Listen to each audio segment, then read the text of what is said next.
Time now for sports on 104.7 The Cave. Here's Ned Reynolds.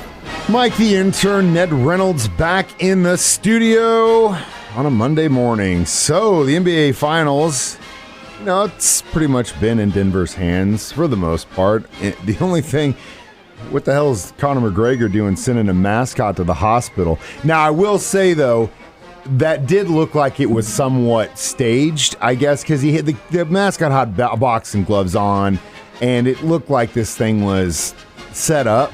I just think someone didn't take it so seriously, and someone did.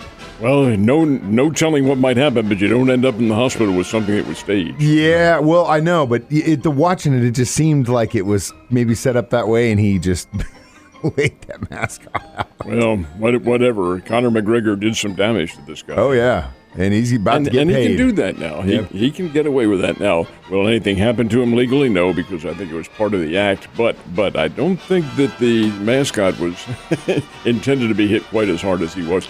Regardless, teams play tonight. This is Denver and Miami, and they play in Denver. And I think Denver wins the national championship tonight. And I call it national championship. It's the NBA, and it's really the NBA World Championship because so many players from other countries are involved in this, including Nikola Jokic, I should say, who is just utterly dominant. And he's had 11 triple-doubles and had one the other night in Miami. Miami has a win in this series, and it was in Denver, 111-108. But I think that may have been an anomaly, and I think the Nuggets wrap it up tonight. They are an 8.5-point favorite, so I'm looking for Denver to end the basketball season tonight. Well, either way, if you're a basketball fan, the good news is the season will start in 2 weeks. Stanley Cup Series resumes, tonight or tomorrow? Tomorrow night. They're scheduling it, of course, opposite the NBA, which is for television purposes, but that's the way it should be. Las Vegas Golden Knights will play at home on home ice in Las Vegas against the Florida Panthers, neither city of which is noted for its Arctic weather, but nonetheless, Las Vegas can clinch the Stanley Cup tomorrow night because they lead their series with Florida 3-1. These are both 3-1. Denver leading Miami, and best of 7, of course, and Las Vegas leading Florida. And we'll see the Golden Knights, a very, very good hockey team. So is Florida, for that matter. But the fact of the matter remains that all the Golden Knights need is one win, and I think they get it tomorrow night. Speaking of winning, Canadian Open happening over the weekend. Looked like some pretty competitive golf is happening up north. This is the Canadian Open. It's part of the PGA Tour, Canadian Open. But for the first time, get this, Mike, in 7 decades, that's 70 years. First time in 70 years, a Canadian player won national tournament. And he won it in the most ironic of circumstances. The 4th extra hole of sudden death, he rolled home a 72-foot putt. 72 feet! Now, by way of measuring it, that is almost, it's not almost, it is beyond home plate to the pitcher's mound in baseball. Beyond that. And he rolled home that putt, got it to go, and Nick Taylor is the winner. First time since 1954, 7 decades, that a Canadian has won the Canadian Open. And Nick Taylor, with whom I'm not familiar, did it. And his first prize, $1,600,000. One shot. Well, he played great over the weekend to put himself in that position, but then it came down to one putt. And if you know 70 feet of a putt is like 7 miles. So, Cardinals really need to dig themselves out of a pretty deep hole if they want to have any kind of hope in the postseason this year. That starts in Cincinnati. How'd they do against the Reds? They lost the rubber game. St. Louis, being they in this case, dropped the rubber game yesterday. The rubber game is the deciding game in a 3-game series. And Cincinnati, having won on Saturday, had even the competition at a game apiece. And yesterday, boy, the Cardinals are in a funk. They cannot get out of this hole. Had the lead for much of the game, let it get away. Cincinnati tied the game in the 8th inning. And then in the 9th, Ellie De La Cruz, who is the latest sensation in the Cincinnati lineup, a 6'5" rookie shortstop who they just brought up. He's only been up for about a week and a half. Draws a leadoff walk from Jordan Hicks. Leadoff walk is never good.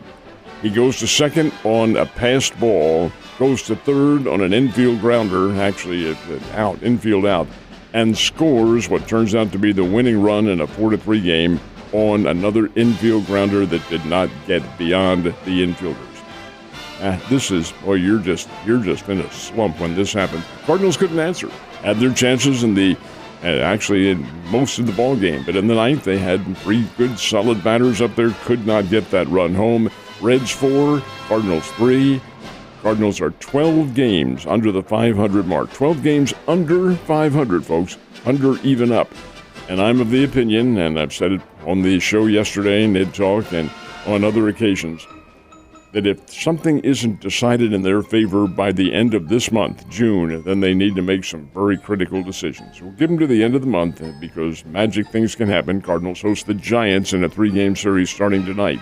But gee, to drop games like this and be 12 games under 500, you're approaching the halfway point of the season from a mathematics standpoint. 81 games. The Cardinals are, I believe, 67 now, if I'm not mistaken. But hey, you can't go much farther and continue to muddle along like they are.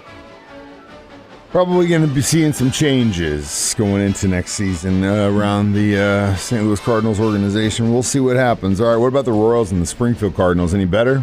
No. Well, yes and no. Yes and no. Not for the Royals. Baltimore beat them 11-3. Baltimore's a very good baseball team. They're a playoff caliber baseball club in the American League East, and they're playing very well. The Royals are not playing well. That's over 50 losses for them now, and Baltimore wins 11-3. The Springbirds win last night, and win in rather unusual fashion. It's a game that we had on TV. And while there was a little bit of rain at Hammons Field earlier, the game was not held up because of that at all. We started right on time and went right through. The Northwest Arkansas Naturals out-hit the Cardinals 10-8, but they lose the game 5-2. And that tells you a little bit about Northwest Arkansas, which is the Kansas City Royals AA Farm Club. They are another one. They're 21-36 on the year. 21 wins, 36 losses, and they're another team that just can't seem to come up with the magic formula. Had 10 hits, had the bases loaded in the first inning, could not score. Had the bases loaded in the 7th inning, could not score. Bases loaded again in the 8th inning, scored 1 run out of that. 5-2, the Springfield Cardinals win it. Hey, that's fine with the Cardinals, who are hovering around that 500 mark. Take today off, and then the Los Angeles Dodgers AA Farm Club, the Tulsa Drillers, come in here to town to play. Exciting stuff when they're back in town. All right, with some racing out in California. Pretty good NASCAR event. This is a NASCAR road race, and they have about 5 or 6 of those on the regular schedule. Road race differs, folks. Most of the NASCAR events are on an oval. Well, the road races are twists and turns and all sorts of challenges for the drivers. And this was the 300-mile race that they had at Sonoma, California, which is a road course. And the winner is Martin Truex Jr. He holds off Kyle Busch down the stretch and gets the victory. That's a big win for Martin Truex, who's been hovering around that checkered flag all season long and finally gets one on Sunday at the Sonoma 500 Sonoma Speedway in California. A win for Martin Truex. Ned, it's a win for us because we got through it. Have a great day, and I will see you tomorrow.